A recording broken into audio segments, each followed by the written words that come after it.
Hello விவாஸ், இதுதான் உங்க சட்டமேகா channel.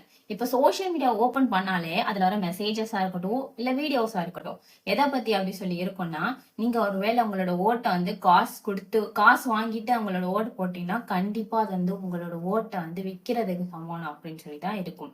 So இந்த மாதிரிலாம் ஓட்டை கொட்டு நம்ம ஃபாலோ பண்றோமோ அப்படின்னு சொல்லி கேட்டோம்னா, நிறைய பேர் வந்து ஃபாலோ பண்றது இல்ல. பட் சில பேர் வந்து ஃபாலோ பண்றாங்க. அதுவுமே நம்ம வந்து அக்செப்ட் பண்ணி தான் ஆகணும்.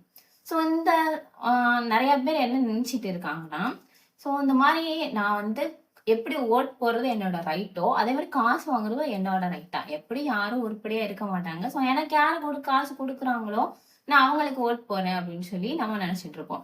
பட் இந்த மாரி காசு வாங்கி ஓட் பண்றனால என்ன ஆக போகுது? என்ன ஆயிட்டு இருக்கு அப்படின்னு சொல்லி பார்த்தீங்கன்னா, நம்ம அரசியல்வாதிலாம் என்ன நெனைச்சிட்டு இருக்காங்கன்னா, நம்ம கையில 5 வருஷம் இருக்கு. சோ நம்ம வந்து என்ன ஊழல் வேணாலும் பண்ணலாம். என்ன தப்பு வேணாலும் பண்ணலாம். என்னதான் நம்ம தப்பு பண்ணாலும், நம்ம கடைசியா குடுக்க போற அந்த காச வாங்கிட்டு தான் மக்கள் வந்து ஓட்டு போட போறாங்க. அந்த மாரி எண்ணத்துல தான் வந்து நம்ம அரசியல்வாதி அவங்க மனதுல வந்து நம்ம வந்து விதைச்சுட்டு வரோம். சோ இப்படி நம்ம நினைக்கலாம். என்னோட ஒரு ஓட்டுனால என்னதான்ப்பா ஆகப்போகுது அப்படின்னு சொல்லி நினைக்கிறீங்களா? இந்த மாரி ஒரு ஒரு ஆளும் நினைச்சிட்டு இருந்தா நம்ம தமிழ்நாட்டோட இந்தியா லெவலாவே இருக்கட்டும். சோ நம்ம மக்களோட லைஃப் வந்து கடைசி வரை வந்து மாத்தவே முடியாது. சோ நமக்கு நாமளே ப்ராமிஸ் எடுத்துக்குவோம். நீங்க வந்து மத்தவங்க எப்படி வேணாலும் இருக்கட்டும். என்ன பொறுத்தவரை நான் ஜென்யூனாவும், நேர்மையாவும் இவங்க கரெக்ட்டான பெர்சன் எனக்கு தோணுதுல்ல, அந்த பெர்சனுக்கு வந்து நான் ஓட்டு போடுவேன் அப்படின்னு சொல்லி உறுதிமொழியை எடுத்துட்டு போவோம். சோ, அது மட்டும் இல்லாம, ஒருவேளை இந்த மாரி பிரைப் குடுக்குறாங்க, வாங்குறாங்க, அந்த மாரி உங்களுக்கு எந்த தகவல் தெரிஞ்சாலும் சரி, நீங்க அனானிமஸ் அதாவது உங்களோட ஐடென்டிட்டிய நீங்க யாரு, உங்க பேரு, நீங்க எங்க இருக்கீங்க, அதெல்லாம் தெரியப்படுத்தாமலே நீங்க வந்து கம்ப்ளைண்ட் கொடுக்க முடியும்.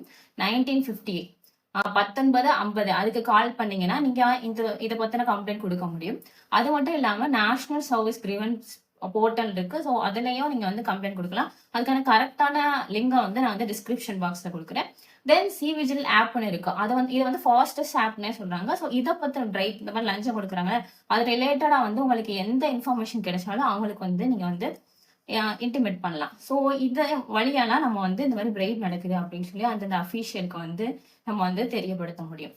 அது மட்டும் இல்லாம இந்த மாரி லஞ்சம் கொடுக்குறதும் சரி, வாங்குறதும் சரி வந்து சட்டப்படி குற்றம். எந்த செக்ஷன் கீழன்னு பார்த்தோம்னா, செக்ஷன் 173 ஆஃப் பிஎன்எஸ். இதுக்கான பனிஷ்மென்ட் பார்த்தோம்னா, பனிஷ்மென்ட் வந்து அப் டூ 1 இயர் வந்து சிறை தண்டனை குடுக்குறாங்க. இல்ல சம்டைம்ஸ் ஃபைன் மட்டும் குடுக்குறாங்க. சம்டைம்ஸ் 2ம் சேர்த்துமே குடுக்குறாங்க. அப்புறம் வந்து நான் வந்து இப்படி கேட்கவே மாட்டேன். எந்த கட்சிக்கு நீங்க வந்து ஓட்டு போட போறீங்க? உங்களுக்கு பிடிச்ச கட்சி வந்து கமெண்ட் பாக்ஸ்ல சொல்லுங்க அப்படின்னு சொல்லி கேட்க மாட்டேன். பட் இதுக்கு பதிலா வந்து நீங்க வந்து இந்த மாரி குவாலிஃபிகேஷன்லாம் வச்சிருப்பீங்கல்ல. இந்த மாரி தகுதிலாம், இதெல்லாம் நம்ம தமிழ்நாட்டுக்கு செஞ்சா இவங்க வந்து கரெக்ட்டான லீடரா இருக்கும். சோ அந்த மாரி தகவல்கள வந்து நம்மளோட கமெண்ட் பாக்ஸ்ல கொடுங்க. இது மூலமா